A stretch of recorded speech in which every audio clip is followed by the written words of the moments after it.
Welcome back to Targaryen supremacy. आज की video Robert Baratheon की बगावत के मरकजी किरदार शहजादा रेगार टारगेरियन के बारे में है।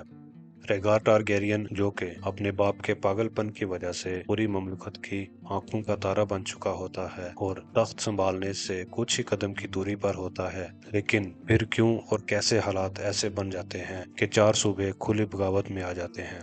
इस वीडियो में रेगार की पैदाइश से लेकर हेरन हॉल के टूर्नामेंट में इसके किरदार तक बात करेंगे। रॉबर्ट बराथियन की बगावत की वजूहात जानने के सिलसिले की ये दूसरी वीडियो है। रेगार टारगेरियन के बारे में दस्तयाब मालूमात हमें इसके इर्द गिर्द मौजूद दूसरे किरदारों से मिलती हैं या फिर मीस्टर्स की किताबों में। रेगार 259 ईस्वी में समरहाल में पैदा हुआ। उसकी पैदाइश की खुशी में बादशाह एगोन अपने खानदान और करीबी दोस्तों को समरहाल जमा करता है, जहां ट्रेजेडी ऑफ समरहाल होती है। रेगार का परदादा बादशाह एगोन टारगेरियन ड्रैगन्स पैदा करने की गरज से 7 ड्रैगन अंडे लेकर अपने पसंदीदा महल समरहाल पहुंचता है। साथ में पूरा टारगेरियन खानदान भी वहां मौजूद होता है। ड्रैगन अंडों को वाइल्ड फायर में रखता है ताकि ड्रैगन पैदा हो सके, लेकिन वाइल्ड फायर पूरे महल को अपनी लपेट में ले लेती है और पूरा टारगेरियन खानदान सफाई हस्ती से मिट जाता है, सिवाय वली अहद जहारिस टारगेरियन और उसके बेटे एरिस, बेटी राहेला और पोते रेगार टारगेरियन के।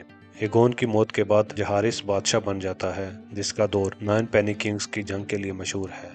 लेकिन यह दौर सिर्फ 3 साल पर मुश्तमिल होता है और 262 ईस्वी में एरिस टारगेरियन तख्त संभालता है, जबकि रेगार टारगेरियन प्रिंस ऑफ ड्रैगनस्टोन और वली अहद बन जाता है।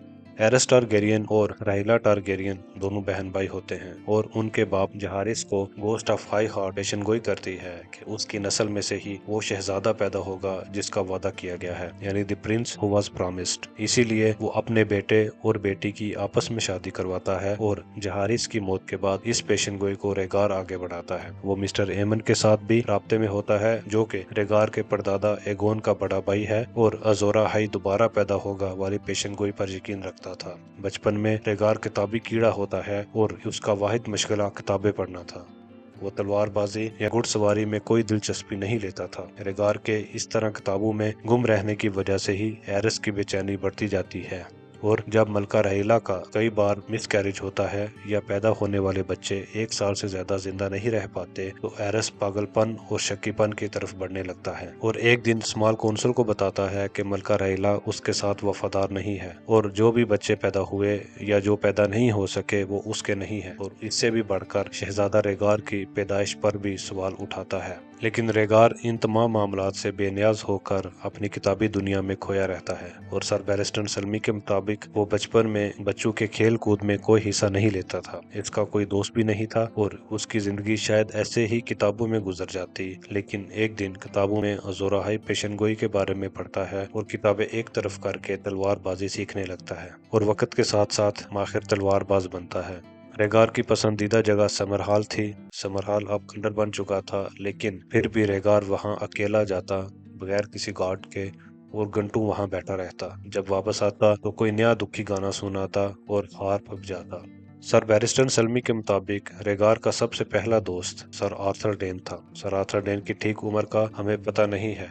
Sir Jamie Lannister Kings guard night बनने वाला सबसे कम उम्र नाइट होता है, जिसकी उम्र 15 बरस थी। तो इस लिहाज से अगर सही अंदाजा लगाएं कि sir Arthur Dayne Kingsguard knight बनकर किंग्स लैंडिंग आया तो उसकी उम्र कम से कम 17 बरस होगी, यानी रेगार का पहला दोस्त 17 साल का नाइट होता है। और जब रेगार 17 बरस का था तब ही एरिस के यहाँ दूसरे बेटे शहजादा वैसेरिस की पैदाइश होती है और इससे पहले रेगार अकलौता बेटा और वली अहद था। लेकिन अब वैसेरिस की पैदाइश के बाद उसका बाप, जो कि अपने पागलपन की वजह से मशहूर हो चुका है, अपना वली अहद किसी को भी चुन सकता था और रेगार के लिए, जो कि खुद को अजोरा हाई रिबोन समझे बैठा था, तख्त हासिल करना जरूरी था। शायद इसीलिए रेगार ने Kingsguard knight sir Arthur Dayne से दोस्ती की होगी कि वक्त आने पर उसकी मदद हासिल की जा सके। Hand of the king Lord Taiwan Lannister बादशाह एरिस से रेगार और सरसी लैनिस्टर की शादी की बात करता है जिससे बादशाह इनकार कर देता है और एगार के लिए पहले पेंटोस से वलेरियन नस्ल की दुल्हन लाने के लिए सर स्टेफन ब्राथियन को भेजता है। और जब वो नाकाम होता है तो 279 एसी यानी 279 एसी में रेगार की शादी डोन की शहजादी एलिया मार्टल से कर दी जाती है और अगले साल ही रेगार के यहाँ बेटी रेनिस की पैदाइश होती है। लेकिन इस वक्त तक एरस और रेगार के आपस के ताल्लुकात बहुत ज्यादा खराब हो चुके होते हैं। एरस ना तो रेगार की शादी में शिरकत करता है और जब रेगार अपनी बेटी को लेकर ड्रैगनस्टोन से किंग्स लैंडिंग आता है तो एरस बच्ची को उठाने से मना कर देता है और तंजिया जुमला कहता है कि इससे डॉन की बदबू आ रही है। रेगार की जिंदगी का मकसद अजोरा हाई रिबोन वाली पेशनगोई को पूरा करना और तख्त संभालना होता है। इसी पेशनगोई के चलते उसकी ख्वाहिश होती है कि उसके 3 बच्चे हों, जैसा कि टारगेरियन झंडे में ड्रैगन के 3 सर हैं, और इस तरह वो अपने बच्चों को एगोन फातेह, वसेनिया और रेनिस से तशबीह दे सकेगा। इसीलिए पहली बेटी का नाम वो शहजादी रेनिस रखता है। इसी दौरान एक किंग्स गार्ड नाइट की मौत वाक़या हो जाती है और उसकी जगह पुर करने के लिए एरस लॉर्ड टाइमन लैनिस्टर के बेटे और जानशीन जेमी लैनिस्टर का इंतखाब करता है। जिमी के इंतखाब में उसकी बहन सरसी का भी हाथ होता है, लेकिन इस पर बात किसी और मौके पर करूंगा। एरस के इस ऐलान से लॉर्ड टाइवन लैनिस्टर को दचका लगता है, लेकिन वो चेहरे पर कोई भी जज्बात लाए बगैर बादशाह को इस ऐलान के लिए मुबारकबाद देता है और लैनिस्टर्स को इज्जत बख्शने पर शुक्रिया अदा करता है। साथ ही बीमारी का बहाना करके अपने ओहदे से इस्तीफा दे देता है। लॉर्ड टाइवन के जाने के बाद बादशाह एरस की ममलकत में पोजीशन और ज्यादा कमजोर हो जाती है और तमाम लॉर्ड्स रेगार के साथ उम्मीदें लगा लेते हैं। इन उम्मीदों को पूरा करने और अगला लाया अमल तैयार करने के लिए रेगार लॉर्ड वेंट के हेरनहॉल के टूर्नामेंट का इंतखाब करता है। ये टूर्नामेंट 280 एसी में रखा जाता है, जिसे झूठा मौसम बहार का साल यानी ईयर ऑफ फॉल स्प्रिंग कहा जाता है। 2 साल लंबी सर्दियों के बाद बर्फ फटना शुरू होती है और दरख्त, मैदान, जंगल दोबारा से सब्ज रंग ओढ़ने लगते हैं और लोगों को लगता है कि सर्दियां आखिरकार हट चुकी हैं और बहार आने वाली है। हालांकि सीटाडेल के मिस्टर्स के हिसाब से बहार आने में अभी बहुत वक्त बाकी था। खैर, लॉर्ड वेंट बहार को इस्तकबाल करने के लिए टूर्नामेंट का ऐलान करता है और पूरे मुल्क में से नाइट्स और लॉर्ड्स इसमें हिस्सा लेने के लिए पुरजोश होते हैं। यहाँ इस बात के भी सबूत मिलते हैं कि इस टूर्नामेंट का ऐलान लॉर्ड वेंट ने रेगार टारगेरियन के कहने पर किया था। लॉर्ड वाल्टर वेंट का छोटा भाई सर ओजवल्ड वेंट, जो कि किंग्स गार्ड नाइट होता है, अपने भाई से मिलने हेरनहॉल जाता है और कुछ ही दिनों बाद लॉर्ड वेंट इस टूर्नामेंट का ऐलान कर देता है। लॉर्ड वेंट इस टूर्नामेंट के लिए बहुत ज्यादा इनामात का ऐलान करता है और लोगों के मुताबिक हेरनहॉल का लॉर्ड इतना ज्यादा अमीर नहीं है कि ऐलान करदा इनामात को बांट पाए, इसलिए किसी ऐसे बंदे का नाम इस टूर्नामेंट के स्पॉन्सर के तौर पर आता है जो बहुत ज्यादा अमीर हो और इस टूर्नामेंट से कोई बड़ा मकसद हासिल करना चाहता हो। बहुत सारे नाम इस खुफिया स्पॉन्सर के तौर पर सामने आए, लेकिन असल में रेगार टारगेरियन ही हो सकता है। रेगार का मकसद इसे टूर्नामेंट की बजाय एक खुफिया कौंसल के तौर पर इस्तेमाल करना था, ताकि अपने इत्तेहादी लॉर्ड्स के साथ अपने बाप के बढ़ते पागलपन से निमटने के तरीकों पर गुफ्तगू कर सके और वक्त आने पर बादशाह को तख्त छोड़ने पर मजबूर किया जा सके। बादशाह के इत्तेहादी नवाबों और स्मॉल कौंसिल के अरकान ने बादशाह को इस टूर्नामेंट के इनकाद और मकसद से खबरदार किया और टूर्नामेंट्स के इनकाद को गैर कानूनी करार देने का मशवरा दिया, लेकिन बादशाह ने इन तमाम मशवरों के बरअक्स टूर्नामेंट में बतौर मेहमान खसूसी शिरकत करने का फैसला किया। बादशाह ने बहुत सालों से रेड कीप से बाहर कदम नहीं रखा था, इसलिए उसके टूर्नामेंट में शिरकत करने की खबर ने तमाम लोगों को चौंका दिया। इस टूर्नामेंट में पूरे मुल्क से लॉर्ड्स और नाइट्स आए हुए थे, इसलिए एरस को उम्मीद थी कि उसके शिरकत करने से लोग दोबारा उसके लिए नरम गोशा रखेंगे और बादशाह की हिमायत करेंगे, लेकिन हुआ इसके उल्ट। एरस जब वहां पहुंचा तो एरस के पीले लंबे नाखून, उलझी हुई दाढ़ी, गंदे बालों की रस्सियां देखकर लोगों को बादशाह के पागलपन का यकीन हो गया। हेरनहॉल की आमद के बाद एरस को अपने बेटे, अपने मेजबान, हता के हर लॉर्ड और नाइट पर, जो कि इस टूर्नामेंट में आया था, उसके खिलाफ साजिश का शायबा होता है और उनसे भी ज्यादा शक उन पर होता है जो इस टूर्नामेंट का हिस्सा नहीं बने, जैसा कि कैस्टली रॉक का नवाब टाइवन लैनिस्टर।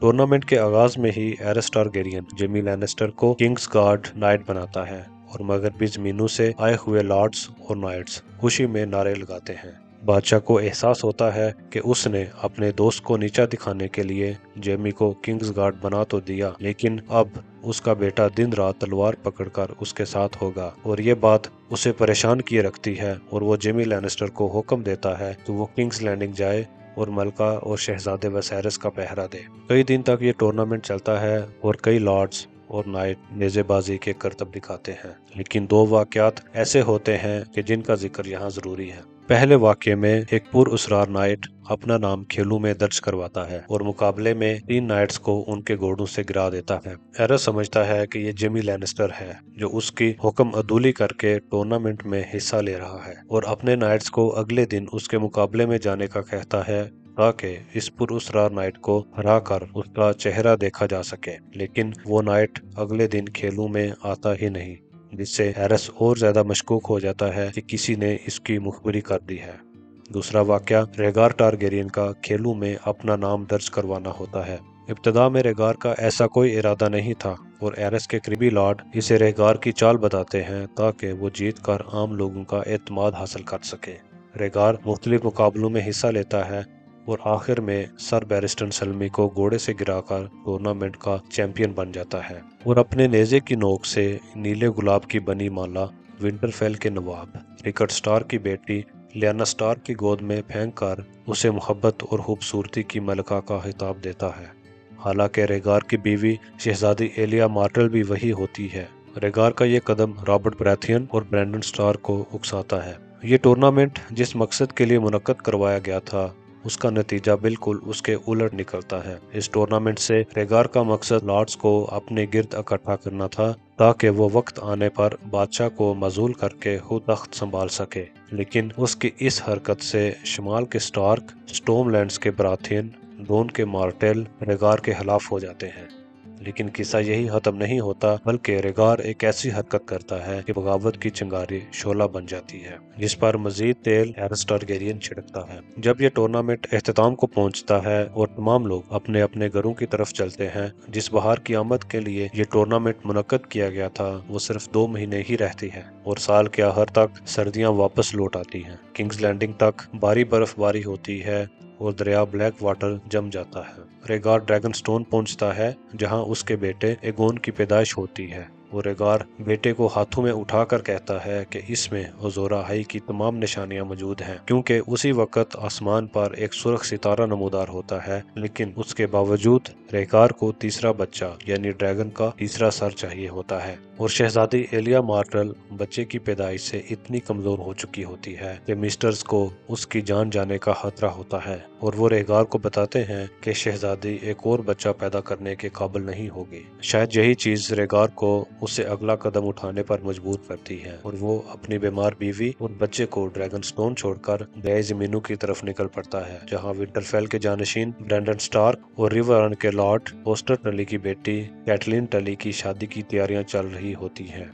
اسی دوران ریگار ٹارگیرین لیانا سٹار کو مبینہ طور پر اغوا کر لیتا ہے، جس سے مملکت میں افراتفری پھیل جاتی ہے۔ ریگار اور لیانا ایک دوسرے سے محبت کرتے تھے، یہاں ریگار اپنے مقصد کے لیے لیانا کو استعمال کر رہا ہوتا ہے، اور ریگار اور لیانا کی پہلی ملاقات کب اور کیسے ہوئی، ان باتوں کی تفصیل بیان کروں گا رابرٹ براتھین کی بغاوت کے سلسلے کی آنے والی ویڈیوز میں۔